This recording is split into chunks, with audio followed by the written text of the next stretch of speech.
नमस्कार दोस्तों। आज क्या पिछले कई दिनों से मार्केट को हम लगातार देख रहे हैं, एक साइडवेज चल रहा है। सिर्फ ऑप्शन सेलर कमा के खा रहे हैं, ऑप्शन बायर्स की हालत खराब है। लेकिन एक अच्छी चीज चल रही है, इस समय स्टॉक्स बहुत अच्छा चल रहे हैं, बहुत अच्छा स्टॉक चल रहे हैं। स्टॉक एक अच्छी जगह से अच्छे मूवमेंट दे रहे हैं, बहुत बढ़िया। ठीक है, देखो आज समझते हैं, हम चार्ट पे समझते हैं कि क्या हुआ, कैसे हुआ, क्या होगा और क्या हो सकता है। निफ्टी का चार्ट आप सबको दिख ही रहा है। ये हम 50 दिनों से एक सेम बात कर रहे हैं। जो 24,300 वाला ये एरिया है, इसके लिए हम 50 बार बात कर चुके हैं।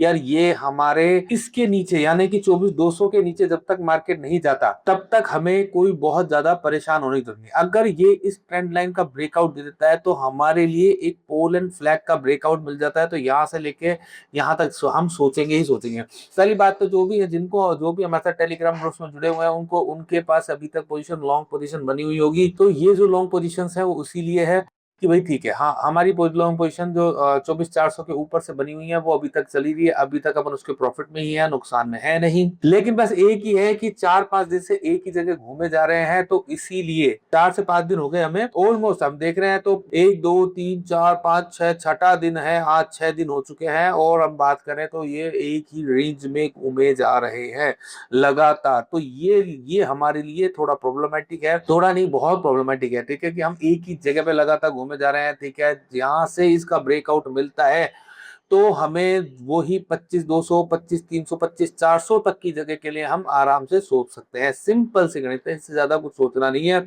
लेकिन ट्रेड हमारी अभी तक जो है वो हम अब हम जो बियर साइड पे नहीं, बुल साइड पे ही सोचेंगे, बहुत ज्यादा कुछ नहीं। अच्छा, अगर हम बाकी बात करें कि हमारे और क्या फैक्टर्स हैं, ब्रांड की बात कर रहे हैं। ब्रांड अभी रेंज बाउंड है, बकायदा वही एक ही रेंज में है। ब्रांड की हमने बात की, $90 के ऊपर निकलेगा तभी हम उसके बारे में ज्यादा परेशान होंगे, उससे ज्यादा कुछ परेशान होंगे नहीं। हम अगर गोल्ड देख रहे हैं तो गोल्ड भी लगातार मतलब तेजी में है। सिल्वर भी किससे पिछले कुछ दिनों से लगातार तेजी में है।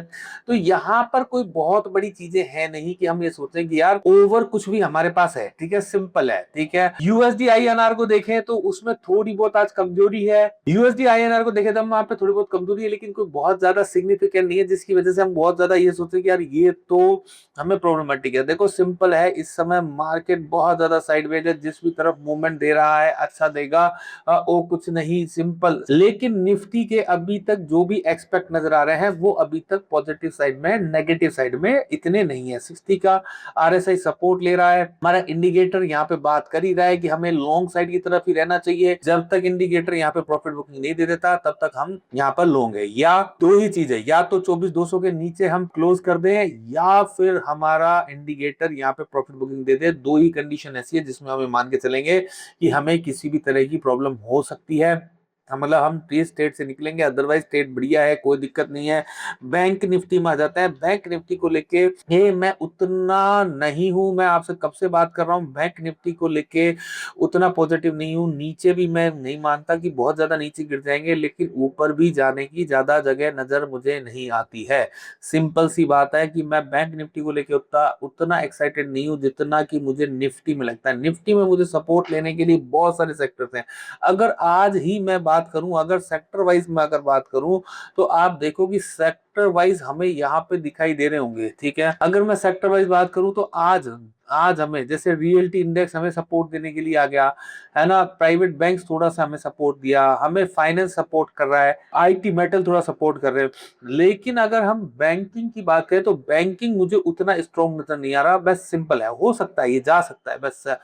अब आपको सिंपल सा है, अगर आपको इस तरह ये इंडिकेटर जो आपको प्रॉपरली बाय और सेल बताते हैं, जैसे अगर मेटल में आपने इस कैंडल के ऊपर भी किया है, आप देखो नीचे से इधर से हमारी बाइंग से और अभी तक आप देख रहे हो तो 5%, पिछले 7-8 दिन में आपने 5% का रिटर्न निकाला है। और स्टॉक्स में तो आपको अच्छे रिटर्न निकल ही रहे हैं। ठीक है, तो ये आपकी जो रिकमेंडेशंस है ना, इस रिकमेंडेशन ऑटोमेटिकली जो इंडिकेटर दे रहा है ये आपको बताएगा। ठीक है, अब जैसे कहीं पर हम कहीं से कहेंगे कि यार सर यहाँ पे सेल का सिग्नल था, यहाँ पे सेल, लेकिन देखो यहाँ पर हमारे पास एक बुलिश सिग्नल था तो उस वजह से हमें यहाँ पे सेल सिग्नल नहीं बनाना था। ये बुल सिग्नल हमें यहाँ पे साथ साथ के साथ आ रहा था बुलिश सिग्नल, तो हम ऐसी जगह पे नहीं करेंगे। साथ में ये हमारा एक डिमांड जोन है, ठीक है। तो उस डिमांड जोन की वजह से हमें यहाँ पर सेल सिग्नल मिले, लेकिन अगर जैसे यहाँ पे हमें सेल सिग्नल मिला है तो ये यहाँ से आपको एक अच्छा मूवमेंट मिला है, ठीक है। इस तरह के जो आपको मिल रहे हैं उनको ध्यान रखें। ये इस तरह के अगर आपको इंडिकेटर चाहिए तो आपको नीचे दिए नंबरों पर संपर्क करें। बाकी आपको हमारे वीडियो कैसे लगते हैं, लाइक करें, शेयर करें, सब्सक्राइब करें, कमेंट तो जरूर करें।